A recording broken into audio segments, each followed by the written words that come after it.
Okay, welcome everybody. Customer service managers. As we talked about a little bit on the email earlier, the topic basically is discuss solutions to ensure appropriate language is used with customers that are culturally diverse backgrounds so we can give them better customer service and a better outcome. That's what the discussion is today, and that's one of the things that have come up as an issue for us to look at.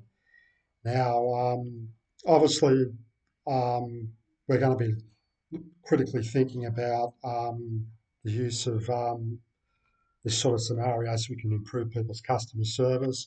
We're going to consider people's perspectives. We're going to avoid assuming that people, cultural backgrounds, know everything when they're not sure when we're talking to them.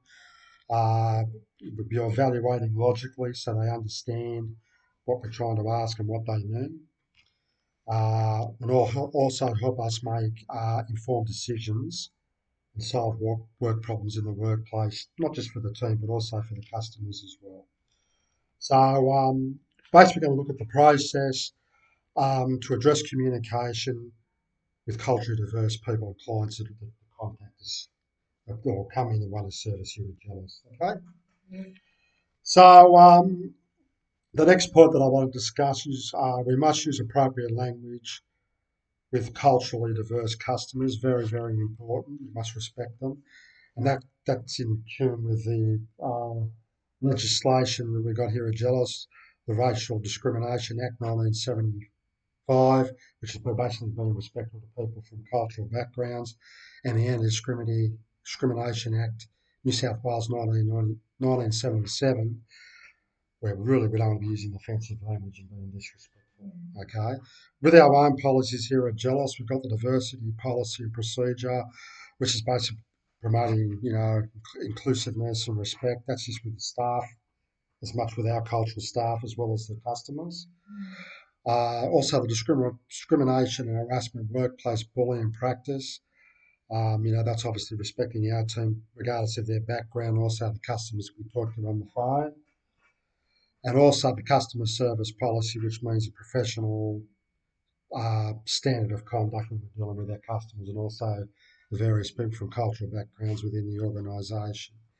Now, consulting with the team, like we talked about, because you've had your little meeting with the team already, obviously we're going to be looking at the challenges, how we can use the appropriate language, be professional, strategies to avoid a misunderstanding, and also support with our own communication standards. So the options we have looked at and the techniques that we've all discussed earlier with your teams and now, clarification of questions when we talk to team and people on the phone from cultural backgrounds, so clarifying information we're not sure about, being open to all perspectives of the team and client, and just avoiding assumptions. So, and this will be done by team meetings with your teams, basically through the creative thinking process, story, basically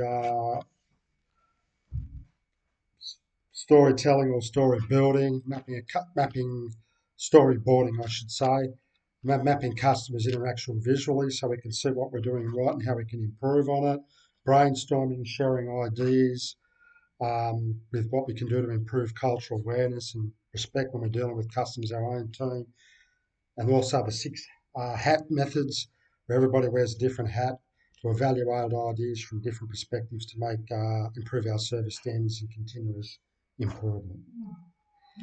So that's the checklist that we're going to come up with, I think, talking about it with other staff and conversations you've had with staff and us today when we had our emails. It'll be a checklist we're going to bring up, a guide to staff training, and that's guiding and staff training across cultural awareness. The language checking process, like I said, double checking, asking questions again, re-evaluating. Weekly role practice at meetings to get people comfortable with the situation, dealing with people with cultural backgrounds in the team, suggesting continuous improvement, and updating the customer service policy so we conduct our business better and more professionally. So the evaluation, before I conclude, is easy to implement, in short time frames. Compliance must always be within laws and policies. Team support, improving confidence and skills within the team. That's through training, staff meetings, evaluations. Like I said, brainstorming, storyboarding, and all those type of methods we've been through. Per our policies at Gelos. Basically, I think culture communication, guidance, staff training is an excellent idea to bring all this to fruition. So, in conclusion, we've looked at a lot of feedback, and it's clear that a guide to give us clear communication of inclusion language with people from cultural backgrounds, including staff, but also particularly the customers. Training will help us understand that, and training, and also to practice respectful communication with clients and the team, and not just doing that at work, but also doing it when we're working at home in a hybrid situation. So we're all in agreement with all that, and I'll pass it on in the stakeholder meeting. Thank you. Thank you.